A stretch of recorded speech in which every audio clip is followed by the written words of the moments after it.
नमस्कार दोस्तों, बहुत बहुत स्वागत है कृति भूमि न्यूज़ चैनल में।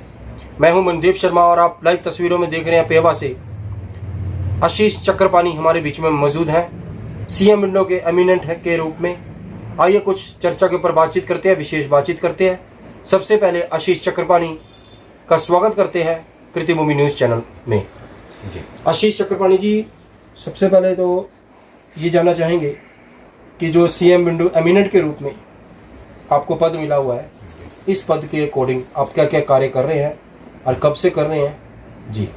जी, लगभग मैं 7-8 महीने से सीएम विंडो एमिनेंट के रूप में इस क्षेत्र में कार्य कर रहा हूं। जो माननीय मुख्यमंत्री जी द्वारा, माननीय खेल मंत्री जी द्वारा मुझे ये जिम्मेदारी सौंपी गई है, उसका निर्वहन करने का मैं गंभीरता से प्रयास कर रहा हूं। और हमारे क्षेत्र के लोगों की जो भी शिकायतें रहती हैं, जो मुख्यमंत्री जी के पास जाती हैं, और वो संबंधित विभाग के अधिकारियों से परामर्श करके, उनको निर्देश दे करके और सामंजस्यपूर्ण वातावरण में हम संबंधित विभाग के अधिकारियों से उन शिकायतों का निवारण करने का प्रयास करते हैं।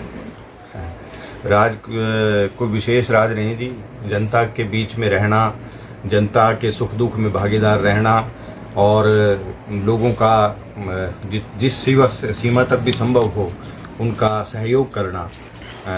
मैं समझता हूँ कि यदि आप इसको पूर्ण मनोयोग से लोगों के सुख दुख में भागीदार रहते हैं तो निश्चित रूप से लोग आपको अपना प्यार देते हैं। मैं तो निश्चित रूप से हम अपने जितने भी लोग मुख्यमंत्री जी को ये अपनी शिकायतें सौंपते हैं, हम इसमें किसी प्रकार का कोई पक्षपात भेदभाव नहीं करते।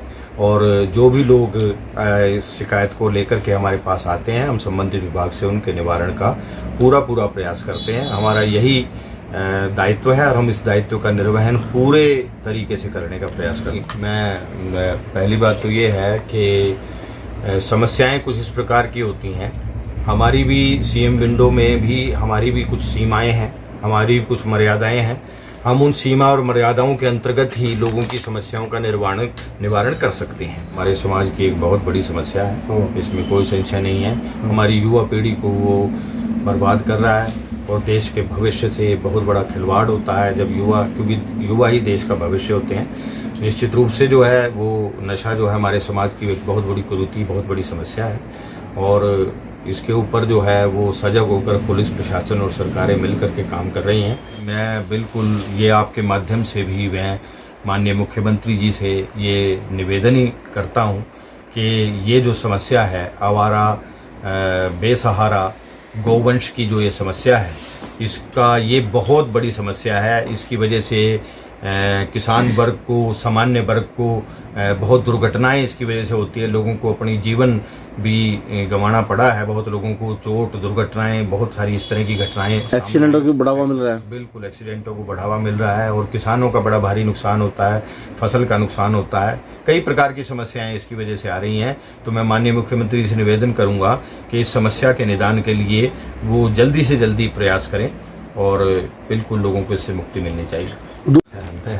मैं तो अभी तक एक पारिवारिक सदस्य के रूप में ही जिन भी लोगों की सेवा करता हूँ, जिन भी लोगों से मैं जुड़ा हुआ हूँ, उनके साथ मैं कोई नेता या कोई मतलब किसी और रूप में नहीं, मैं तो एक परिवार के सदस्य के रूप में ही प्रयास मेरा यही रहता है कि मैं एक परिवार का सदस्य बन के, एक भाई बन के, एक बेटा बन के मैं सेवा करूं। और वही मेरी संस्कृति है, वही मेरा संस्कार है। मैं इसी प्रकार से काम करता रहूं, आगे भी इसी प्रकार से काम करता रहूंगा, चाहे मुझे कोई इस प्रकार का मौका मिले या ना मिले। ये तो मेरी जीवन शैली। सरकार का जो नज़रिया है वो विकास का है, सबके साथ का है और सरकार इस दिशा में काम कर रही है।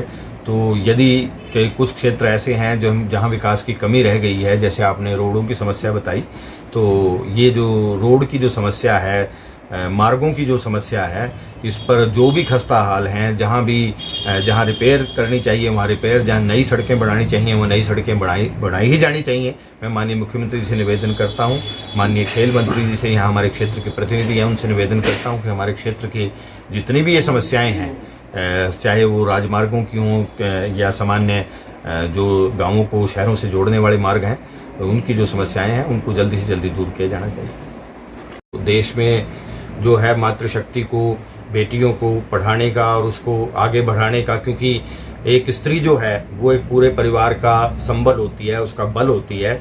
और अगर एक स्त्री पढ़ी लिखी है तो सारा परिवार पढ़ा लिखा होता है, सारा समाज पढ़ा लिखा होता है। इससे देश और समाज को एक नई दिशा मिलेगी। गंदगी का माहौल, बिल्कुल ठीक कह रहे हैं आप कि जिस प्रकार से स्वच्छता अभियान बेकारे होना चाहिए, कुछ न कुछ कमियां उसमें व्यवहारिक रूप से देखने में ज़रूर आती हैं। मैं आपकी इस बात को नकारता नहीं हूं, लेकिन फिर भी स्वच्छता अभियान के जो सकारात्मक परिणाम माननीय प्रधानमंत्री जी की इस योजना को प्रारंभ करने के बाद हमें देखने को मिले हैं जी, वो निश्चित रूप से जो है वो बिल्कुल सकारात्मक है। और ये अच्छे ढंग से ये योजना चल रही है और इसके भी परिणाम जो हैं आने वाले वर्षों में हमें और अच्छे ढंग से देखने को। एक सर्वे के रिपोर्ट के अकॉर्डिंग हर एक व्यक्ति यही कह रहा है कि आशीष चक्रपाणी को अगर मौका मिले तो वो समाज के हित में होगा, भाजपा पार्टी के हित में होगा। तो ऐसे व्यक्तियों की जरूरत है समाज में उच्च पद के लिए। तो कृति भूमि न्यूज़ ऐसे ही लोगों से, ऐसी विचारधारा से। इसके साथ साथ एक और बात हम आपको बताना चाहेंगे कि आशीष चक्रपाणी जो सीएम विंडो के एमिनेट के रूप में काम कर रहे हैं, अगर किसी को भी कोई समस्या है और सीएम विंडो से रिलेटेड अगर उसका कोई काम है तो वो आशीष चक्रपाणी से मुलाकात कर सकते हैं। उनके उस समस्या के ऊपर आशीष चक्रपाणी जी उनका साथ देंगे। तो जुड़े रहिए कृति भूमि न्यूज़ चैनल के साथ। आपका अपना साथी मनदीप शर्मा।